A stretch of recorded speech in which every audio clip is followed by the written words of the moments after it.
లేఖనాలలో నాయన నీ శక్తిని చూడగలిగే సామర్థ్యాన్ని మాకు అనుగ్రహించండి. నీ దాసుడనైనా నన్ను మరుగుపరచండి. వింటున్న నీ పిల్లలతో నాయన మీరే మాట్లాడి ఘనత మహిమ ప్రభావములు పొందుకునమని కోరుకుంటూ క్రీస్తు నామం నీ ప్రార్థన అడిగి వేడుకొనుచున్నాము తండ్రి, ఆమేన్. ప్రేమన దేవుని వారలారా, దేవుని మహాకృపను బట్టి, ఆయన ఉన్నతమైన ప్రేమను బట్టి పరలోకమందున్న కన్న తండ్రిని స్తుతిస్తూ క్రీస్తు పేర కృతజ్ఞతాస్తుతులు చెల్లించుచున్నాను. సంఘమై ఉన్న మీ అందరికీ కూడా క్రీస్తు పేర శుభములు వందనములు తెలియజేసుకుంటూ, క్రైస్తవ జీవితంలో మన విశ్వాసం, మన నమ్మకం యేసుక్రీస్తు మరణించి తిరిగి లేచాడు. ఆయనను స్వరక్షకునిగా అంగీకరించిన మనం కూడా ఆయన రెండవసారి వచ్చినప్పుడు సమాధులలో నుంచి తిరిగి మనము లేచి ఆయనతో కూడా పరలోకానికి వెళ్ళగలుగుతామన్నది. ఇందులో నిరీక్షణ ఉంది, ఇందులో విశ్వాసం ఉంది. నిరీక్షణ అంటే యేసుక్రీస్తు నా కొరకు వస్తాడు అని ఎదురు చూడటం. విశ్వాసం అంటే ఆయన తిరిగి లేచాడు, నేను కూడా తిరిగి లేవగలనన్న ఒక దృఢమైన నమ్మకం. మరణ సమాధి పునరుత్థానములను నమ్ముతున్న మనము ఆ విశ్వాసంలోనికి దేవుడు మనల్ని నడిపించడానికి మన జీవితంలో ఎన్నో కార్యాలను చేస్తుంటాడు ఆయన. ఎందుకంటే ప్రస్తుతానికి నమ్ముతున్నాం, కానీ ఆ విశ్వాసంలో మనల్ని స్థిరపరచడానికి, ఆ విశ్వాసంలో మనము స్థిరంగా ఉండటానికి ఎన్నో కార్యాలను మన కళ్ళ ముందు జరిగిస్తుంటాడు. ఎందుకంటే విశ్వాసం అనేది నమ్మకం అయితే, ఆ నమ్మకానికి అనేకమైన రుజువులు తోడైనప్పుడు ఆ నమ్మకం పట్ల అపారమైనది, ఇక ఇది ఖచ్చితంగా జరిగి తీరుతుంది అన్న బలమైన విశ్వాసంలోనికి మనం వెళతాం ప్రేమన వారలారా. కాబట్టి క్రైస్తవ జీవితంలో ఎప్పుడు కూడా ఆ విశ్వాసపు స్థాయిలోనికి మనం వెళ్ళడానికి మనం ప్రయత్నం చేస్తుండాలి. ఎప్పుడైతే విశ్వాసంలో బలంగా ఉంటామో, బలమైన కార్యాలు జరుగుతున్నప్పుడు మృతుల పునరుత్థానాన్ని కూడా మరింత బలంగా నమ్మగలిగే స్థితిలోనికి మనం వెళతాం ప్రేమన వారలారా. కాబట్టి వాక్యము ద్వారా దేవుడు బలమైన విశ్వాసములోనికి మనల్ని తీసుకుని వెళ్ళడానికి ప్రయత్నం చేస్తున్నట్లుగా మన కళ్ళ ముందు అనేకమైన కార్యక్రమాలు జరుగుతుంటాయి ప్రేమన వారలారా. పరిశుద్ధ గ్రంథంలోనికి వెళ్ళి మనం చూడగలిగితే, హెబ్రీలకు రాసిన పత్రికలో విశ్వాసాన్ని గురించి మాట్లాడుతూ ఎక్కడికి తీసుకొని వెళుతున్నాడో చూడగలిగితే చాలా చక్కటి విషయంలోనికి ఆయన తీసుకొని వెళుతున్నట్లుగా మనం చూడగలం. హెబ్రీలకు రాసిన పత్రిక 11వ అధ్యాయము, హెబ్రీలకు రాసిన పత్రిక 11వ అధ్యాయము, హెబ్రీలకు రాసిన పత్రిక 11వ అధ్యాయము మొదటి వచనాన్ని దయచేసి చూడండి. విశ్వాసమనున్నది నిరీక్షింపబడు వాటి యొక్క నిజ స్వరూపమును, అదృశ్యమైనవి ఉన్నవనుటకు రుజువునై ఉన్నది. విశ్వాసానికి నిర్వచనాన్ని ముందు మాట్లాడుతూ, ఆ విశ్వాసం ఎవరెవరిలో ఎలా కార్యక్రమాలను జరిగించిందో హేబేలు మొదలుకొని దేవుడు మాట్లాడుతున్నాడు. హేబేలు విశ్వాసము ద్వారానే దేవునికి ఇష్టడయ్యాడు. హానోకు విశ్వాసము ద్వారానే మరణమునకు చూడకుండా కొనిపోబడ్డాడు. అదేవిధంగా అదే విశ్వాసాన్ని బట్టి నోవాహు అదివరకు చూడని సంగతులను నమ్మాడు. అలాగే విశ్వాసాన్ని బట్టే అబ్రహాము ఇదిగో ఇస్సాకును పొందుకున్నాడు, పరలోకాన్ని గురించిన ఆలోచన కలిగి ఉంది అని మోషే గారి సందర్భాలలోనికి వెళుతూ రాజులు, ప్రవక్తలు, న్యాయాధిపతులు అందరిని గురించి మాట్లాడుతున్నాడు. ఈ అధ్యాయం మనల్ని ఎక్కడికి తీసుకుని వెళుతుంది అని జాగ్రత్తగా ఆలోచించగలిగితే, ముగింపులోనికి వెళుతున్నప్పుడు ఆయన ఏం చెప్పాలనుకుంటున్నాడో మనకు కనబడుతుంది. మనిషి అద్భుతాల దగ్గర ఆగిపోతున్నాడు, కానీ విశ్వాసంలో మనల్ని బలపరచడానికి కొన్ని కార్యక్రమాల గురించి చెబుతూ మనల్ని ఎక్కడికి తీసుకుని వెళుతున్నాడో చూడగలిగితే 35వ వచనాన్ని దయచేసి చూడండి. స్త్రీలు మృతులైన తమ వారిని పునరుత్థానము వలన మరలా పొందిరి, కొందరైతే మరీ శ్రేష్టమైన పునరుత్థానము పొందకోరి విడుదల పొందనొల్లక యాతన పెట్టబడిరి, మరికొందరు తిరస్కారములను, కొరడా దెబ్బలను, మరి బంధకములను, ఖైదును అనుభవించిరి, రాళ్లతో కొట్టబడిరి, రంపములతో కోయబడిరి, శోధింపబడిరి. ఇక్కడ అద్భుతాల గురించి రాయట్లేదు. ఇక మరి శ్రేష్టమైన పునరుత్థానమును పొందగోరి జీవితాన్ని ముగించుకోవాలి అనుకున్నారు అని చెప్తున్నాడు. ఈ చివరికి రాగానే ఇక్కడ అద్భుతాలు కనబడట్లేదు, కష్టాలు కనబడుతున్నాయి. ప్రేమ వారలారా, ప్రారంభంలో మీరు చూడగలిగితే అబ్రహాము జీవితంలో జరిగిన ఇస్సాకును దేవుడు ఇవ్వటం, మోషేను కాపాడటం, నోవాహును కాపాడటం, ఇవన్నీ దేవుడు మాట్లాడుతూ పౌలు గారి ద్వారా చివరికి వెళ్ళేటప్పుడు పునరుత్థానాన్ని గురించి పరిచయం చేస్తున్నాడు.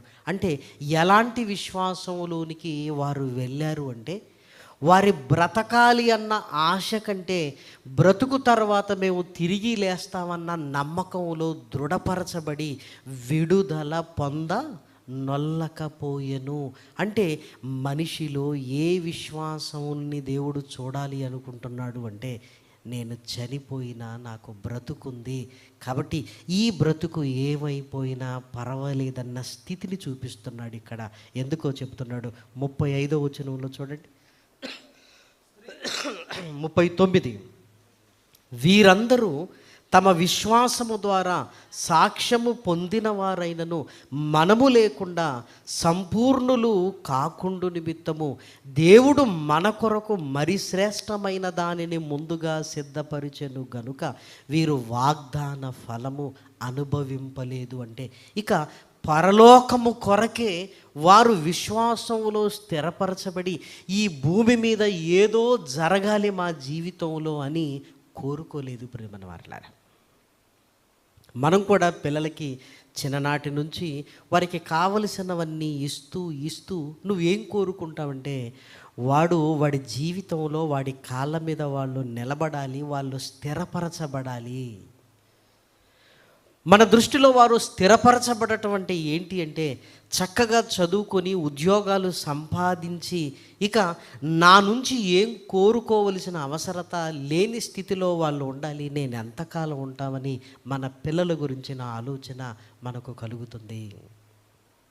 దేవుడు కూడా మన జీవితాన్ని కూడా ఎలాంటి విశ్వాసంలోనికి నడిపిస్తున్నాడు అంటే, దేవుడు అన్నీ ఇస్తాడు అన్న దగ్గర నుంచి దేవుడు ఏమి ఇవ్వకపోయినా నన్ను తిరిగి లేపి ఆయనతో కూడా కోటాను కోట్ల సంవత్సరాలు నన్నుంచితే బాగుండు అన్న స్థితిలోనికి మన విశ్వాసం వెళ్ళాలి అని దేవుడు కోరుకుంటున్నాడు. ప్రేమన వారలారా, కాబట్టి మన జీవితాలను మనం బలమైన విశ్వాసములోనికి తీసుకుని వెళ్ళడానికి ప్రయత్నం చేయాలి. మరి దేవుడు మన జీవితంలో ఏం చేస్తున్నాడు? ఇవన్నీ పుట్టుక దగ్గర నుంచి మనం ఆలోచించగలిగితే దేవుడు పట్ల మనకు నమ్మకం కలగడానికి ఇప్పటి వరకు దేవుడు చేసిన అపారం ప్రేమన దేవుడు పిల్లలారా. సాధారణంగా ఇశ్రాయేలీల జీవితాలలో దేవుడు మన్నాను కురిపించాడు. ఇశ్రాయేలీల జీవితాలలో అగ్ని స్తంభాన్ని, మేఘ స్తంభాన్ని, శత్రువుల భయాన్ని ఆయన తొలగించి ఒక రాజ్యంలో స్థిరపరిచాడు అని మనం చదువుకుంటాం. కానీ మన పట్ల కూడా అవన్నీ జరుగుతున్నాయని మనం నమ్మి తీరాలి. మన జీవితంలో కూడా. మరి మన జీవితంలో దేవుడు ఇవన్నీ ఎందుకు చేస్తున్నాడంటే ఎప్పటికీ దేవుడు చేస్తాడు, నేను అనుభవిస్తాను అనడానికి కాదు ప్రేమన వారలారా. ఇన్ని చేసిన దేవుడు నేను చనిపోయినా నన్ను తిరిగి లేపుతాడు,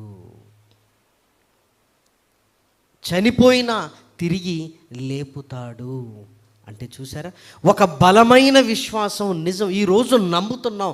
ఆ నమ్మకాన్నే కష్టాలలో, కన్నీళ్ళల్లో కలిగి ఉండే స్థితిలోనికి మన జీవితాలు వెళుతున్నాయి ప్రేమన వారలారా. సుమారు 2 దినాల క్రితం ముంబై సెమినార్ కొరకు ఏర్పాట్లు జరుగుతున్నాయి. అక్కడి నుంచి సంఘ కాపరి గారు ఫోన్ చేశారు. అన్నయ్య, విజయ్ గారు మీకు తెలుసు కదా? అవును, విజయ్ తమ్ముడు తెలుసు, చక్కగా నడిపిస్తున్నాడు కదా, పేగుకు సంబంధించిన క్యాన్సర్ వచ్చిందన్న, హాస్పిటల్లో ఉన్నాడు, ప్రార్థన చేయండి.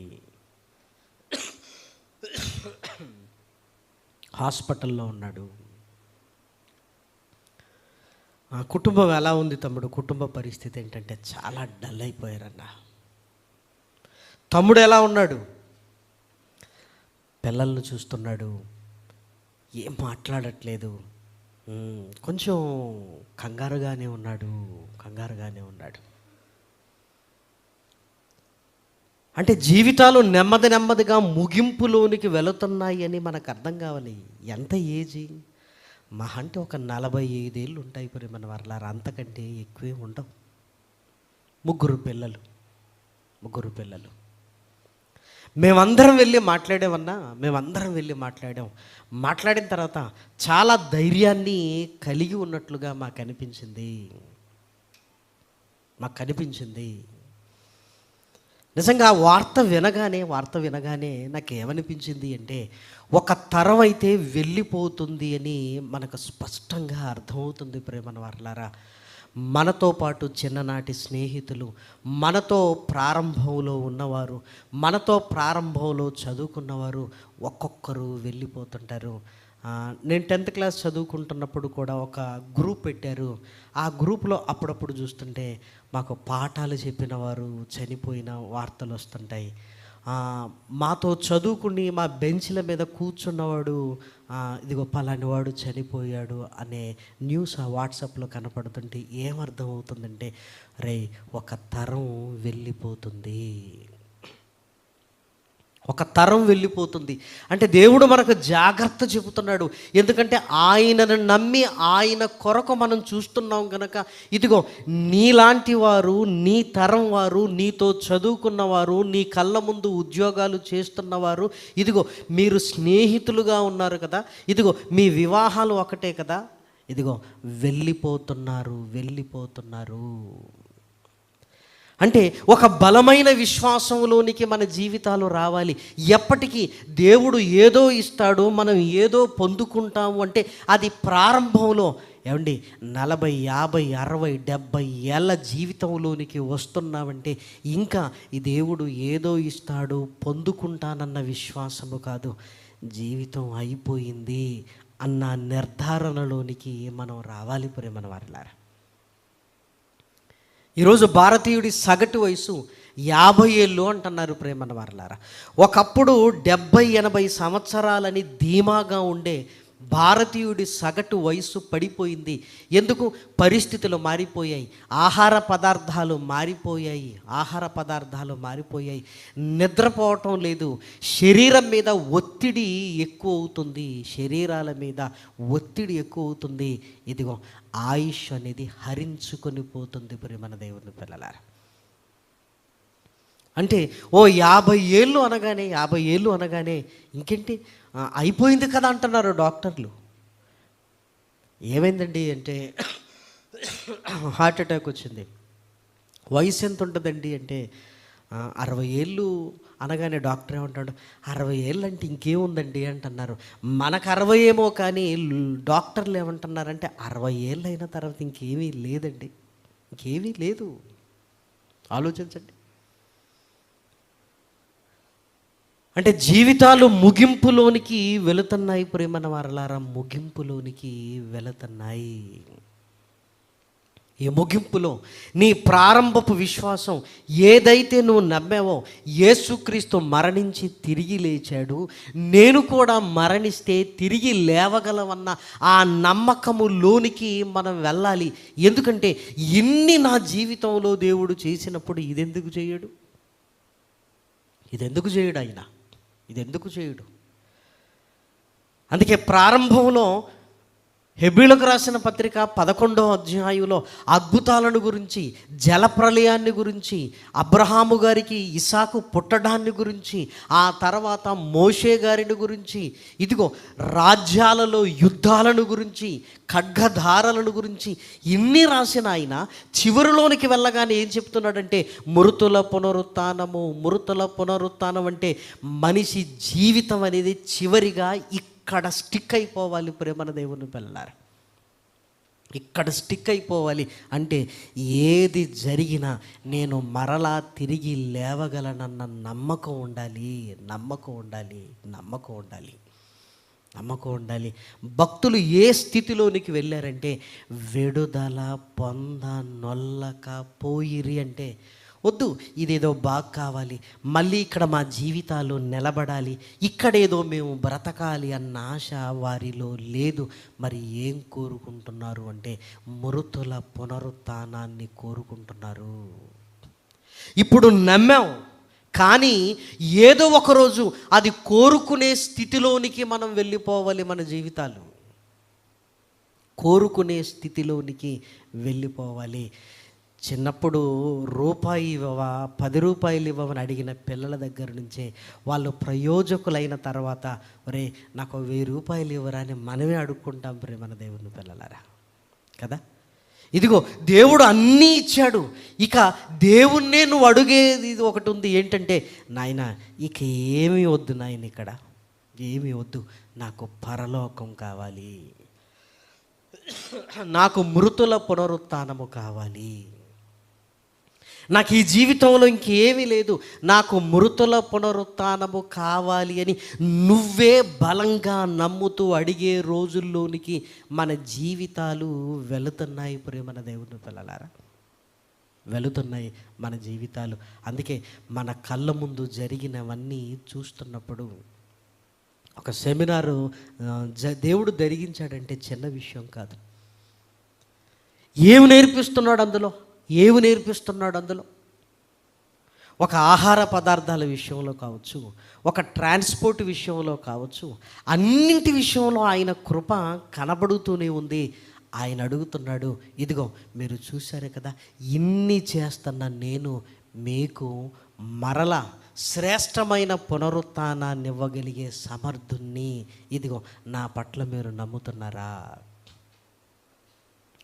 ప్రారంభంలో యేసుక్రీస్తు మరణించి తిరిగి లేచాడని నమ్మాం కదా. ఏమండి, ఆ నమ్మకం ఏంటి అంటే, ఆయన నమ్మటం ఏంటంటే, ఇదిగో వాక్యాన్ని విశ్వసించి క్రీస్తులోనికి వచ్చాం, కానీ తర్వాత దాన్నే కోరుకునే స్థితిలోనికి మన విశ్వాసం వెళ్ళాలి మన దేవుని పిల్లలారా, వెళ్ళాలి. దాన్నే కోరుకునే స్థితిలోనికి మన జీవితాలు రావాలి మన దేవుని పిల్లలారా. అందుకే దేవుడు నీ కుటుంబంలో, నీ జీవితంలో, సంఘములో ఎన్నో చేస్తున్నాడు.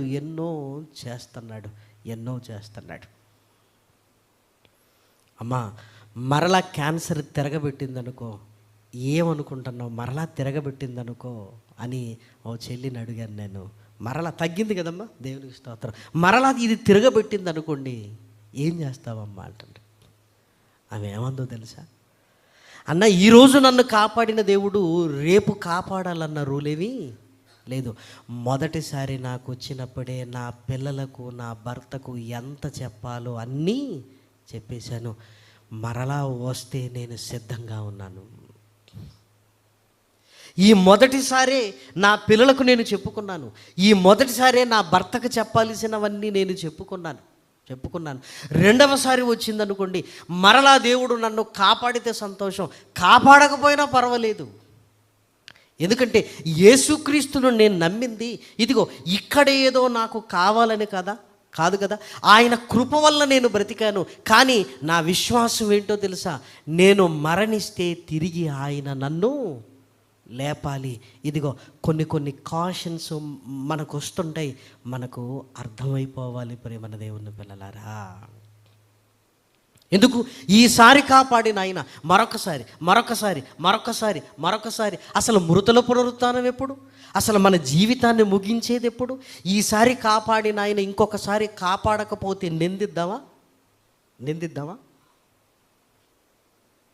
మరి దేవుడు ఇవన్నీ ఎందుకు చేస్తున్నాడు? ఇదిగో ఇన్ని చేస్తున్నా నేను, ఇదిగో నీ జీవితంలో అతి గొప్పది కూడా నేను ఇవ్వగలను, మరణించినా నిన్ను తిరిగి లేపగలిగే సమర్థుణ్ణి అని సుస్థిరమైన విశ్వాసం నీలో కలగడానికి ప్రియమైన దేవుని పిల్లలారా, కలగడానికి. అందుకే ఎంతమందిని గురించి మనం వింటున్నాం, చనిపోతాడు అనుకున్నవాడు బ్రతికాడన్న ఈరోజు సెమినార్లో ఉన్నాడు. ఏంటి విచిత్రం? ఆరోగ్యం అంతా బాగుందన్న, సడన్గా జరిగిపోయింది. రావాలనుకున్నాడు సెమినార్కి, రాలేదు.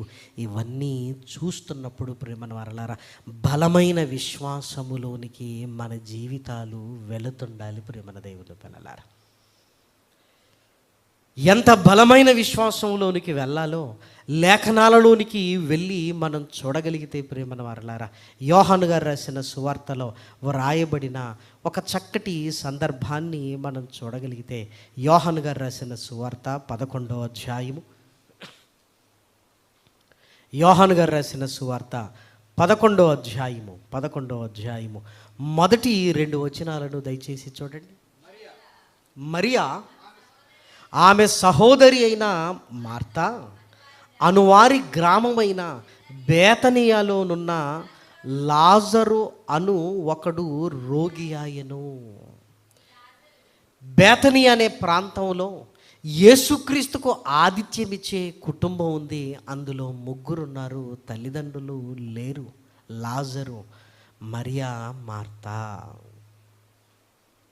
మార్తనగానే కేవలం ఇంటి పనికి పరిమితం అయిపోయింది అని మనం అనుకుంటుంటాం. కానీ ఏమండి, యేసుక్రీస్తు 3 ప్రేమించినట్లుగా ఉంది. చూడండి 5వ వచనం, యేసు మార్తను ఆమె సహోదరిని లాజరును ప్రేమించెను. యేసుక్రీస్తు ప్రేమించాడు అంటే కేవలం వంటగదిలోనే ఉండిపోయింది ఆవిడ. మీరు ఆలోచించండి. అంటే మనం నేర్చుకోవలసిన దానికంటే కొంచెం అతి చేసినట్లుగా అనిపిస్తుంటుంది. ఎందుకంటే మార్త అనగానే ఏదో వంట పనుల్లో ఉండిపోయింది అని. ఏమండి నిజం చెప్పండి, యేసుక్రీస్తు మన ఇంటికి వస్తే స్త్రీలు ఎక్కడుంటారు? వంటగదికి వెళ్ళిపోతాం, అందులో అనుమానం లేనే లేదు. ఒకవేళ భర్త అక్కడ కూర్చొని యేసుక్రీస్తు ఉన్నాడు అనుకోండి, సైగ చేసి లోపలికి పంపించాడు. వచ్చింది ఎవరు మరి? మహనీయుడైన యేసుక్రీస్తు. మరి మార్త అనేకమైన పనులను ఎందుకన్నావంటే, యేసుక్రీస్తు ఎందుకన్నాడంటే, నువ్వు తొందరపడుతున్నావంటే నేను వచ్చాననే ఆ సంతోషం నీలో కనపడుతుంది, కానీ ఎక్కువ పనులు పెట్టుకున్నావమ్మా నువ్వు. అంత అవసరం లేదు, అంత అవసరత లేదు. నాకు తిండే అవసరం లేదన్నాడా? ఎక్కువ పనులు పెట్టుకున్నావమ్మా నువ్వు, ఎక్కువ పనులు పెట్టుకో, ఇన్ని అవసరం లేదు. నాకు వంటే చేయొద్దు, నాకు భోజనమే పెట్టొద్దు, ఇంకొకసారి మీరు వంటగదిలోకి వెళ్ళి నాకు భోజనాన్ని సిద్ధం చేస్తే నేను ఇంటికి రాను అని అన్నాడా? అంటే మనం ఎక్కువ ఆలోచించేసాం దాన్ని. కానీ నువ్వు అనేకమైన పనులు పెట్టుకున్నావు, అనేకమైన పనులు. ఇది సర్వసాధారణం ప్రేమన వారలారా. ఎవరైనా మన ఇంటికి వస్తున్నారు అనుకున్నప్పుడు ఏం చెయ్యాలి అన్న ఆలోచన మొదలైందనుకోండి, ఒకటి చేస్తాం, ఇందులో ఉప్పు ఎక్కువైనట్టుంది, ఇంకోటి చేస్తానంటాం. ఇంకోటి చేసిన తర్వాత ఇది తింటారో తినరో, ఇంకోటి చేస్తాం. అంటే ఇదేంటంటే వాళ్ళను తృప్తిపరచడానికి మనం పడే కష్టం ప్రేమన వారలారా. కాబట్టి నువ్వు అనేకమైన పనులు పెట్టుకున్నావమ్మా, అన్ని అవసరం లేదు అంటే ఎక్కువ అవసరత లేదు అని చెప్పాడే తప్ప అసలు నాకు తిండే అవసరం లేదని చెప్పాడా? ఒకవేళ తిండే నాకు అవసరం లేదంటే బైబిల్ ఏం చెప్పిందో తెలుసా? ఆతిథ్యము ఇవ్వటం మరువొద్దు అని మనకి చెప్పినప్పుడు యేసుక్రీస్తు వచ్చినప్పుడు ఇవ్వకుండా ఉంటారా? అది అవసరమే. కాబట్టి వెంటనే యేసుక్రీస్తు మాటను గ్రహించి తనను తాను సరిచేసుకుంది. అలాని ఎప్పుడు వంటగదికి ఏమీ పరిమితం కాలేదు. ప్రేమన వారలారా, యేసుక్రీస్తు మరియను ప్రేమించాడు, మార్తను ప్రేమించాడు, లాజరును ప్రేమించాడు. అంటే మార్త గారు ఆ స్థితిలో నుంచి బయటకు వచ్చారు. కానీ ఆ సందర్భాన్ని చదివి మనం ఏమనుకుంటామంటే మార్త గారు ఇంకా ఎప్పుడు అలానే ఉన్నారు అని మనం ఫిక్స్ అయిపోయి వంటగదిలో ఉన్న వారికి పెట్టే పేరేంటి? మార్త అని పెట్టేసాం మనం. కానీ మార్త ఆ స్థితిలో నుంచి బయటకు వచ్చింది. ఎంత విశ్వాసము గలిదిగా ఉందో మనం చూడగలిగితే ప్రేమన వారలారా, 11వ అధ్యాయము 17వ వచనం ఉంది, దయచేసి చూడండి.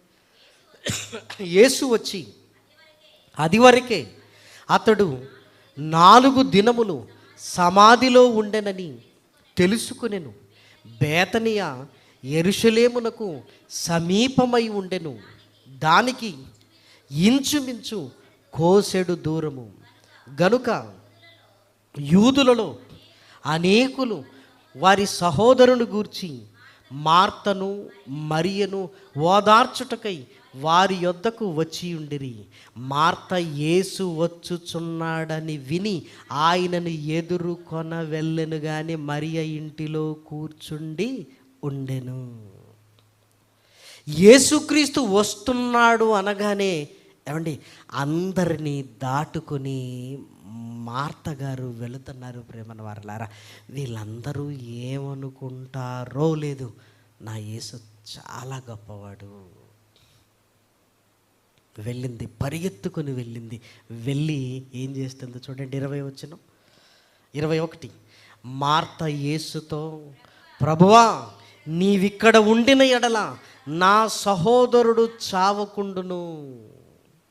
ఎంత విశ్వాసాన్ని కలిగి ఉందో చూసారా? నీవిక్కడ ఉంటే నా సహోదరుడు చావకుండును, అయినను నీవు ఏమడిగినా దేవుడు నీకు అనుగ్రహించునని ఎరుగుదునెను. యేసు నీ సహోదరుడు మరలా లేచునని ఆమెతో చెప్పగా మార్త ఆయనతో అంత్యదినమున పునరుత్థానమందు లేచునని ఎరుగుదునెను. ఆమె ఎక్కడ ఆలోచిస్తుంది అంటే యేసుక్రీస్తు రెండవసారి వచ్చినప్పుడు ఇదిగో నా సహోదరుడు తిరిగి లేస్తాడు అని యేసుక్రీస్తు మొదటి రాకడలోనే ఉండగానే ఆయన మరణించి తిరిగి లేవక మునిపే ఆయన పరలోకానికి వెళ్ళి తిరిగి వచ్చినప్పుడు నా సహోదరుడు లేస్తాడని నమ్ముతుందంటే ఆమె విశ్వాసం ఎంత గొప్పదో మీరు ఆలోచించండి. ఎంత గొప్పది ప్రేమన వారలారా. ఇక యేసుక్రీస్తు కూడా మరణించలేదు, ఆయన తిరిగి లేవలేదు. ఆయన పునరుత్థానం ఒక బలమైన సాక్ష్యముగా ప్రత్యక్షపరచబడలేదు. కానీ ఆయన చెప్పిన మాట వింది ఏమనో తెలుసా? నేను చంపబడతాను, 3వ దినమున తిరిగి లేస్తాను, పరలోకానికి నేను వెళతాను, వెళ్ళిన తర్వాత మరలా మీ కొరకు తిరిగి వస్తాను. నోటితో చెప్పిన మాటల్ని ఎంత బలంగా నమ్మిందో చూడండి. ఎంత బలంగా నమ్మింది, ఎంత బలంగా నమ్మింది. మరి మార్తా మరియలకు ఈ సంగతులన్నీ తెలుసు అంటే తెలుసు. ఎందుకు అంటే మరియ ఏం చేసింది అంటే ఆయన భూస్థాపన నిమిత్తము ఆయనని ఏం చేసింది? అభిషేకించింది. భూస్థాపన నిమిత్తం అభిషేకించింది అంటే ఆయన మరణము లోతుల్లోనికి వెళుతున్నాడు అన్న సంగతి ఆమెకు అర్థమై భూస్థాపన నిమిత్తము చేసింది. అత్తరుతో ఆయనని అభిషేకించింది. శవానికి అత్తరు పూస్తారు, కానీ మరియమ్మ గారు యేసుక్రీస్తు బ్రతికుండగానే ఏం చేసింది? అత్తరు పూసింది. అత్తరు పూసింది ప్రేమన దేవుని పిల్లలారా. అంటే యేసుక్రీస్తు మాటలకే వారు ఎంత కనెక్ట్ అయ్యారంటే ఈయన మరణించినా తిరిగి లేస్తాడు, లేవటమే కాదు పరలోకానికి వెళతాడు, పరలోకం నుంచి మా కొరకు మరలా తిరిగి వస్తాడు, అంచె దినమున మమ్మల్ని తిరిగి లేపుతాడు అంటే యేసుక్రీస్తు చేసిన అద్భుతాలను చూసి వాళ్ళ విశ్వాసం ఎక్కడికి వెళ్ళిందో తెలుసా? ఇక్కడ లాజరును లేపాలన్నది కాదు వారి విశ్వాసం, పునరుత్థానమందు లాజరు లేస్తాడన్నది వారి విశ్వాసం. ఒకవేళ యేసుక్రీస్తు చేసిన ఈ అద్భుతాలకే కనెక్ట్ అయ్యి ఉంటే ఏమడిగేవారు చెప్పండి? ప్రభువా ఇదిగో లాజరును లేపు అని అడిగేవారు. వాడు అలగట్లేదు. ఇదిగో వారు విడుదల పొంద నొల్లక, ఇదిగో మేము పరలోకానికి వెళ్ళిపోవాలన్న విశ్వాసములో కనబడుతున్నారు ప్రేమన దేవుని పిల్లలారా. మార్తా మరియల కుటుంబం ప్రేమన దేవుని పిల్లలారా. ఎంత ఆశ్చర్యం ప్రేమన దేవుని పిల్లలారా. 26 చూడండి. అందుకు యేసు, పునరుత్థానమును జీవమును నేనే, నా యందు విశ్వాసముంచువాడు చనిపోయినను బ్రతుకును, బ్రతికి నా యందు విశ్వాసముంచువాడు ప్రతివాడును ఎన్నటికి చనిపోడు. ఈ మాట నమ్ముచున్నావని ఆమెను అడిగెను. ఆమె, అవును ప్రభువా, నీవు లోకమునకు రావలసిన దేవుని కుమారుడవైన క్రీస్తువని నమ్ముచున్నానని ఆయనతో చెప్పెను. అవును ప్రభువా, నేను నమ్ముతున్నాను. ఎలా కలిగింది ఆ నమ్మకం? యేసుక్రీస్తు చేస్తున్న అద్భుతాలను చూస్తున్నప్పుడు ఇన్ని చేస్తున్న ఆయన మరలా ఆయన లేవలేడా? మరలా తిరిగి రాడా? నన్ను లేపడా?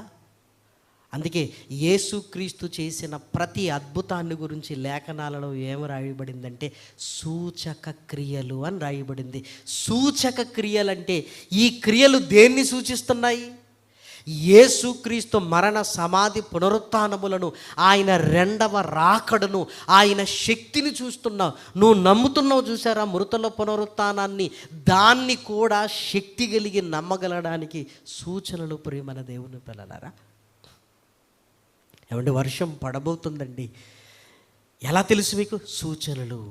యేసుక్రీస్తు నన్ను తిరిగి లేపగలడు, ఆయన తిరిగి లేచాడు, తిరిగి నా కొరకు వస్తాడు. ఎలా చెప్పగలరు? ఆయన బ్రతికున్నప్పుడు చేసిన క్రియలు ఇన్ని చేసిన ఆయన అది ఎందుకు చేయలేడు?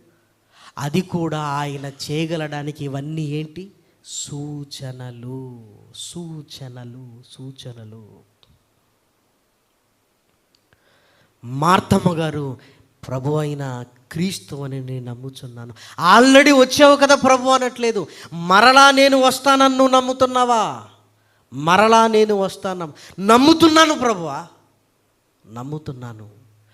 మరణించక మునిపే, సమాధి చేయక మునిపే, పరలోకానికి వెళ్ళక మునిపే, ఏమండి పరలోకం నుంచి తిరిగి నువ్వు వస్తావని నమ్మటం అంటే ఈ విశ్వాసాన్ని ఏమనాలి ప్రేమన వారలారా? ఏమనాలి ఈ విశ్వాసాన్ని? ఆలోచించండి. ఈరోజు ఆయన మరణించాడు, ఆయన తిరిగి లేచాడు. నేను తిరిగి లేచానడానికి సాక్ష్యాలు ఉన్నవి. 500 మంది కంటే ఎక్కువ సహోదరులకు ఆయన ఒక్కసారే కనబడ్డాడు, శిష్యులకు కనబడ్డాడు, పౌలు గారికి కనబడ్డాడు. ఇదిగో ఆయన రాకడకు సూచనలు మనకు తెలియజేయబడ్డాయి. ప్రపంచంలో ఆ సూచనలన్నీ కనబడుతున్నాయి. ఏ సూచనలు లేకుండానే మాటనే మార్త నమ్మేసింది. ఇన్ని సూచనల మధ్య యేసుక్రీస్తు రెండవ రాకడను మనం విశ్వసించలేకపోతున్నాం. ఎందుకో ఆ బలం మనకు రావటం లేదు ప్రేమన ద్వారారా. అందుకే ఇదిగో పుట్టేటప్పుడు పుట్టగానే ఏడ్చామే కానీ పోయేటప్పుడు మాత్రం ఏదో అయిపోతుందన్నట్టుగా ఉండకూడదు. జీవితంలో ఈరోజు వాళ్ళకు వచ్చింది, వీళ్ళకు వచ్చింది, రేపో మాపో ఏదో ఒకటి మనకు రాకుండా ఉంటుందా? మనుషులు అన్న తర్వాత ఏదో ఒకటి రాకుండా ఉంటుందా? ఆలోచించండి మీరు. ఏమి జరగకుండా ఉంటుందా? జరిగింది అయినా పర్వాలేదు ప్రభువా ఎన్నో నా జీవితంలో చేశావు, నాకు అర్థమైపోయింది నాయన. ఏంటో తెలుసా? నాకు మృతుల పునరుత్థానము కావాలి, నాకు పునరుత్థానము కావాలి అని ఆ స్థితిలోనూ బలముగా ఉండిపోవాలి ప్రేమన దేవుని పిల్లలారా. ఏమండి, శవాన్ని కళ్ళ ముందు పెట్టుకొని వీళ్ళ విశ్వాసం ఏంటి ప్రియమైన వారలారా? సమాధిలో పెట్టిన తర్వాత ప్రభు అడుగుతున్న ప్రశ్నలకి సమాధానాలు ఏంటి ప్రియమైన వారలారా? అసలు చావింట్లో ఎలా ఉంటుందో తెలుసు కదా మనందరికీ. చావింట్లో ఎలా ఉంటుంది? అక్కడ ఏదైనా వాక్యం చెప్పేటట్లుగా ఉంటుందా? ఏదైనా నమ్మేటట్లుగా ఉంటుందా? ఆలోచించండి. ఒక శవాన్ని కళ్ళ ముందు పెట్టుకొని ఇంత విశ్వాసాన్ని కలిగి ఉన్నారంటే, ఏమండి, లాజరు బ్రతికున్నప్పుడు ఆ ఇల్లు ఎంత బ్రహ్మాండంగా ఉండేదో మీరు ఆలోచించండి.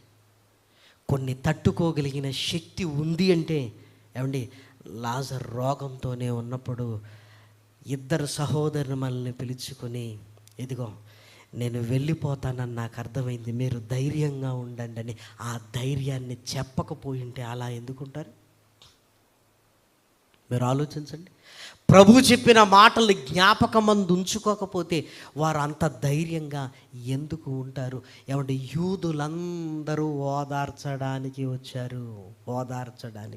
యూదులందరూ అంటే, అమ్మో వీళ్ళ కుటుంబంలో ఇది జరిగిందని వీళ్ళు ఎలా ఉన్నారు చూడండి. ప్రభువా నేను నమ్ముతున్నాను, ప్రభువా నేను నమ్ముతున్నాను. మీరు ఆలోచించండి. లాజరు బయటికి రానగానే వచ్చాడేమో, కానీ యేసు ప్రభు, లాజరు బయటకు వస్తావా అక్కడే ఉంటావయ్యా, నీ చాయిస్ అంటే ఏం చెప్పేవాడు? ప్రభా ఇక్కడే ఉంటాను నాయన, నాకు నెమ్మదిగా ఉందయ్యా ఇక్కడ అనేవాడు. మన వారలారా, రమ్మనగానే వచ్చాడు, కానీ ఇదిగో నువ్వు వస్తావా చెప్పు, అక్కడ ఉంటావా అని ఉంటే, ప్రభా నేను ఇక్కడే ఉంటాను ప్రభా అనేవాడు. ప్రేమన వారలారా, ఎందుకంటే వెళ్ళక మునిపే కావాలని కోరుకున్నవాడు అసలు వెళ్ళిన తర్వాత వస్తాడా? మీరు ఆలోచించండి. ఒక తల్లిదండ్రులు లేని కుటుంబంలో ఆ విశ్వాసం ఏంటి ప్రియమైన వారలారా? ఒక తల్లిదండ్రులు లేని కుటుంబంలో వాళ్ళలో ఉన్న ఐక్యమత్యం ఏంటి ప్రియమైన దేవుని పిల్లలారా? మీరు ఆలోచించండి. తల్లిదండ్రులుగా మనం ఉన్నప్పుడు మన పిల్లల పెంపకంలో ఏ జాగ్రత్త తీసుకుంటున్నాము? ప్రతిదానికి నేనున్నాను అని చెప్పకండి ప్రియమైన వారలారా. మనం ఎంతకాలం ఉంటాం? అరే నీకు దేవుడున్నాడు. దేవుని మీద వారు ఆధారపడగలిగే స్థితిలోనికి వారిని తీసుకొని వెళ్ళాలి. మన బలమైన నమ్మకం మృతుల పునరుత్థానము. ప్రేమన దేవుని పిల్లలారా, పౌలు గారు కూడా దేనికి ఎందుకు భయపడలేదంటే ఒకే ఒక్క మాట చెప్తాడు, విశ్వసించి తిని గనక నేను మాట్లాడుతున్నాను. ఏం విశ్వసించానంటే ఆయన మృతుల పునరుత్థానాన్ని నేను విశ్వసించాను. ఇదిగో నాకు కూడా ఉందన్న బలమైన నమ్మకంతో నేను మాట్లాడుతున్నాను. ఫిలిప్పీలకు రాసిన పత్రికలో వ్రాయబడిన చక్కటి మాటను దయచేసి చూడండి. ఫిలిప్పీలకు రాసిన పత్రిక 3వ అధ్యాయము 10వ వచనం. ఏ విధము చేతనైనను మృతులలో నుండి నాకు పునరుత్థానము కలుగవలెనని ఆయన మరణ విషయములో సమానానుభవము గలవాడనై ఆయనను, ఆయన పునరుత్థాన బలమును ఎరుగు నిమిత్తమును, ఆయన శ్రమలలో పాలివాడనగుట ఎట్టిదో ఎరుగు నిమిత్తము సమస్తమును నష్టపరుచుకొని వాటిని పెంటతో సమానముగా ఎంచుకొనుచున్నాను.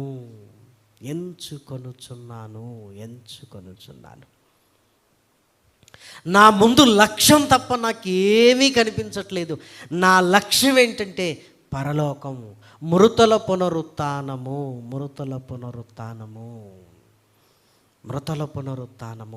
అందులోనికి పౌలు గారు వెళ్ళటానికి అనేకమైనవి ఎదుర్కొన్నాడు. ఇదిగో ఇన్నిసార్లు కాపాడిన దేవుడు నన్ను మరణం తర్వాత కూడా తిరిగి లేపగలిగే సమర్థుడైన ప్రతి దాని విషయంలో మనం ఏం రుజువుపరుచుకుండాలంటే ఇది చేసిన దేవుడు నన్ను లేపుతాడు, అది జరిగించిన దేవుడు నన్ను లేపుతాడు, నన్ను లేపుతాడు. నువ్వు నమ్మిన దానికి అనేకమైన రుజువులతో కూడిన జీవితం మనదే ప్రియమైన దేవుని పిల్లలారా. ఇప్పటి వరకు ఎన్నో చేశాడు మన జీవితంలో, ఇది కూడా చేస్తాడు. నిన్ను తిరిగి లేపగలిగే సమర్థుడు ఆయన ప్రియమైన దేవుని పిల్లలారా. ఆలోచించండి.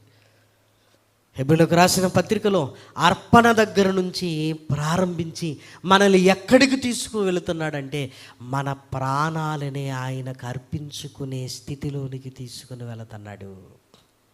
ఇదిగో అర్పణ వల్ల నాకిష్టమైనవన్న సంగతులలో నుంచి ఎక్కడికి తీసుకుని వెళుతున్నాడు అంటే నువ్వు నాతోనే ఉండాలి, అర్పణించి వెళ్ళిపోవటం కాదు, నువ్వు నాతోనే ఉండాలి. అట్టి వారికి ఈ లోకము యోగ్యమైనది కాదు.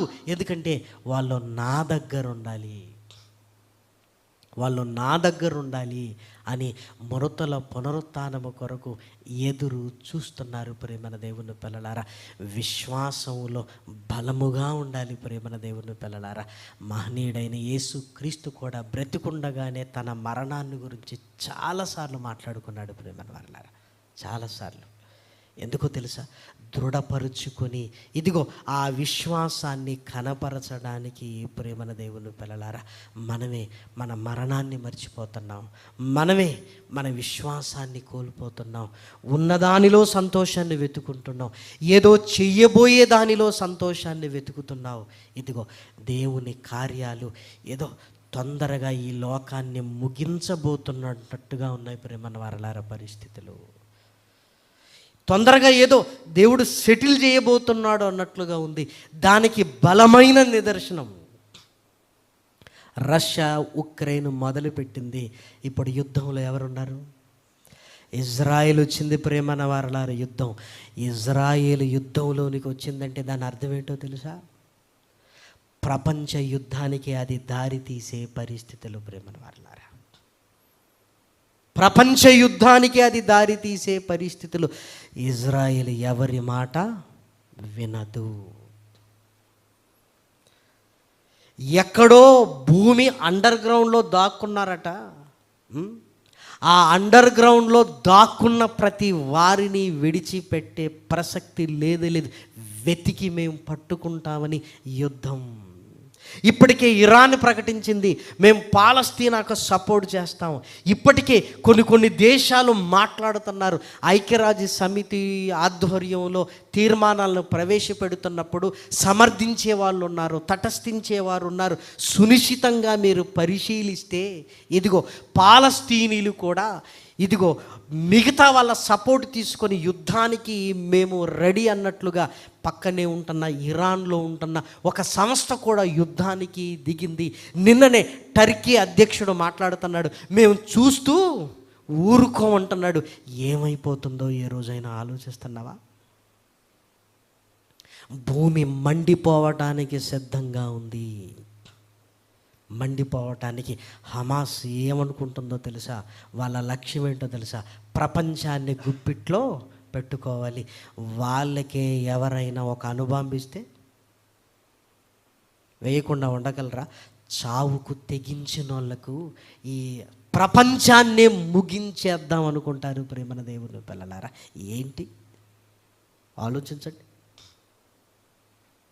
కేవలం నీ ఆఫీసులో, నీ వ్యాపారంలో, నీ కుటుంబంలో, నీ బంధుత్వంలో, ఇదిగో నీ ప్రాంతంలో ఉన్న పరిస్థితులే కాదు, ఒక్కసారి ప్రపంచ పరిస్థితులను చూడగలిగితే అలుముకున్నట్లుగా జరుగుతున్నాయి ప్రేమన దేవుని పిల్లలారా.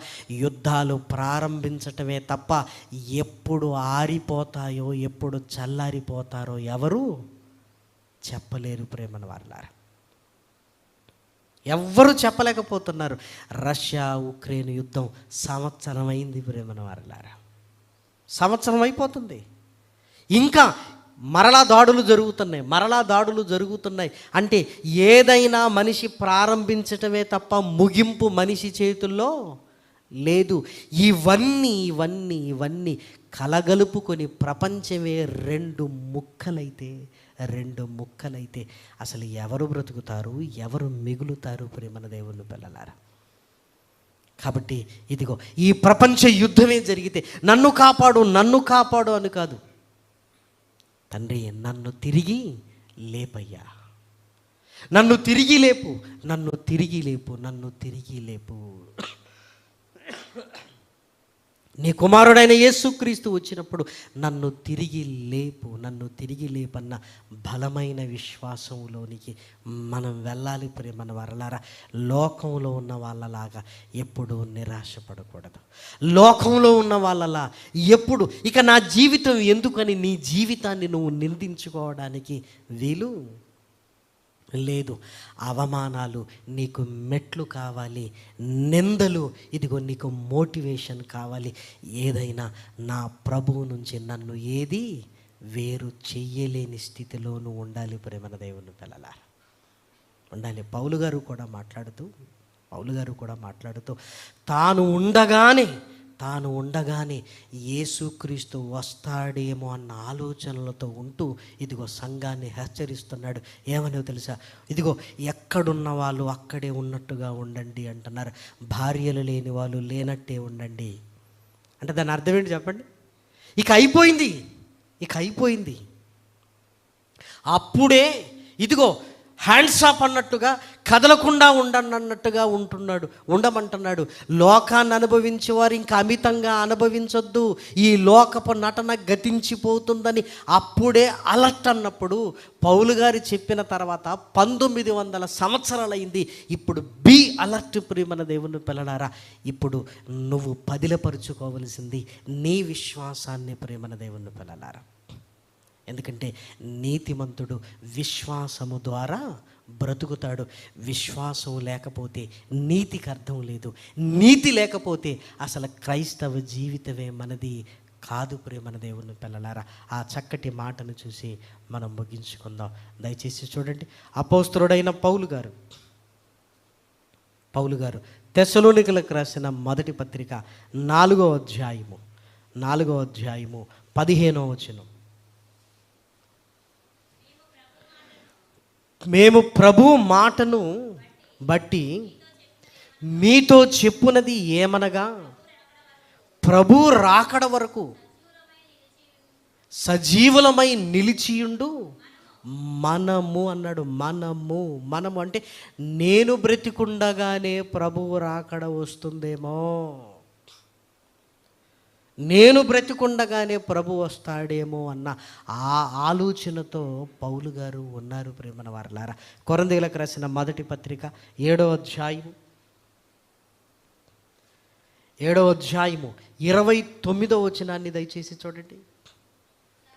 సహోదరులారా, నేను చెప్పునదేమనగా, కాలము సంకుచితమై ఉన్నది గనుక ఇక మీదట భార్యలు కలిగిన వారు భార్యలు లేనట్టు, ఏడ్చువారు ఏడవనట్టును, సంతోషపడువారు సంతోషపడునట్టును, కొనువారు తాము కొనినది తమది కానట్టును, ఈ లోకమును అనుభవించువారు అమితముగా అనుభవింపనట్టు ఉండవలను.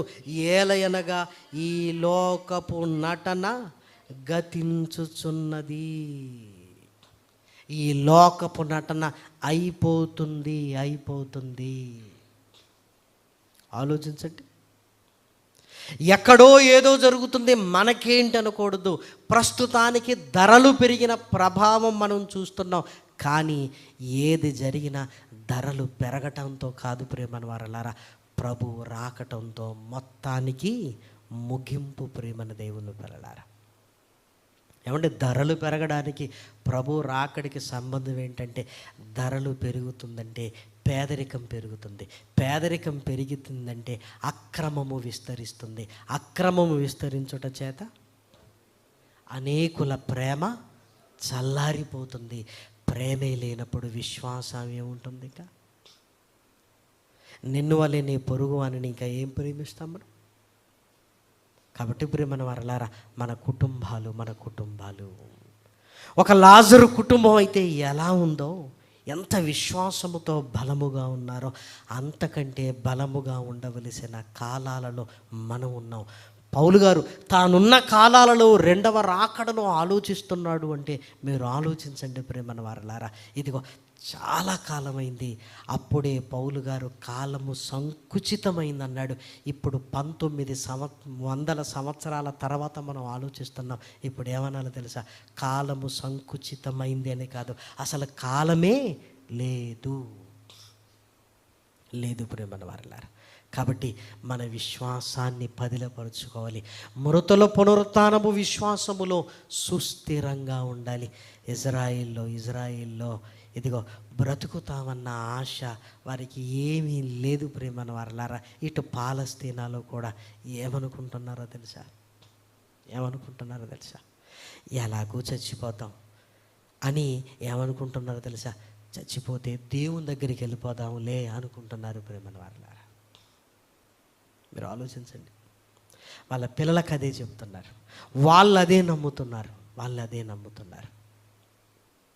కానీ మహనీయుడైన యేసు క్రీస్తు ద్వారా పరలోకం అన్న స్థితిలోనికి రాలేకపోతున్నారు ప్రేమన వారలారా. ఒక అబద్ధం వాళ్ళకు ధైర్యాన్ని ఇస్తే ఈరోజు నువ్వు నేను నమ్ముతున్నది నిజం. నీకు నాకు ప్రభు ఎంత ధైర్యాన్ని ఇవ్వాలి ఆలోచించు.